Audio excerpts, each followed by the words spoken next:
विष्णु शंकर इनकी उत्पत्ति होती है, उनके दर्शन आप अपने नेत्रों से करना चाहते हैं तो आपकी जो इच्छा है वह तो अवश्य पूर्ण होगी, इसमें कोई संदेह नहीं।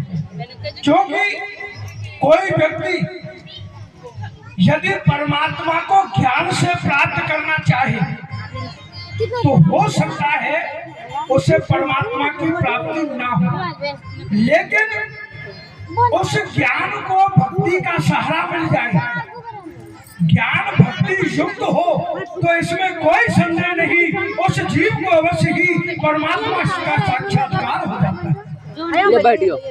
और आप तो साक्षात भक्ति स्वरूपा महारानी शत्रुपा को लेकर के यहाँ पर ये बात हम नहीं, ऐसा नहीं कि हम आपकी स्तुति कर रहे हैं, आपकी प्रशंसा कर रहे हैं, ये शब्द हम नहीं कर रहे।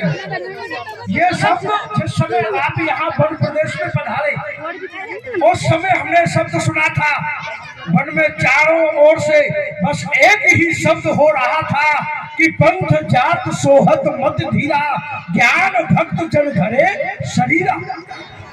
साक्षात ज्ञान और भक्ति शरीर धारण करके इस वन में विचरण कर रही है। तो हमको सुनकर के आश्चर्य हुआ कि ज्ञान और भक्ति सशरीर इस वन में पधारे हुए हैं, तो चल करके हम भी उनका दर्शन करें। तो हमने आकर के आपके दर्शन किए तो आप तो साक्षात ज्ञान के स्वरूप है, देवी शत्रुपा भक्ति स्वरूपा है, तो फिर आपको अपने साधन की प्राप्ति होने में अब कोई विलंब नहीं है। लेकिन राजन, हमारे इस भारत भूमि पर 4 धाम प्रमुख हैं, जैसे कि द्वारका धाम, बद्रीनाथ धाम, उसमें भी जगन्नाथपुरी, ये 4 धाम हैं। 4 धामों की यात्रा इस जीवन में अति आवश्यक है करना। लेकिन हम देख रहे हैं आप यदि 4 धामों की यात्रा के लिए जाएंगे, आपकी वृद्ध अवस्था हो चुकी है, वृद्ध अवस्था के कारण आप तपस्या नहीं कर पाएंगे, 4 धामों की यात्रा के लिए जाएंगे क्योंकि इतना समय नहीं है आपके पास। तो इसलिए आपको हम यहीं से मानसिक रूप से 4 धामों के दर्शन कराते हैं। आप यहीं से 4 धामों के लिए प्रणाम करें, मानसिक रूप से प्रदक्षिणा करें, ठीक है।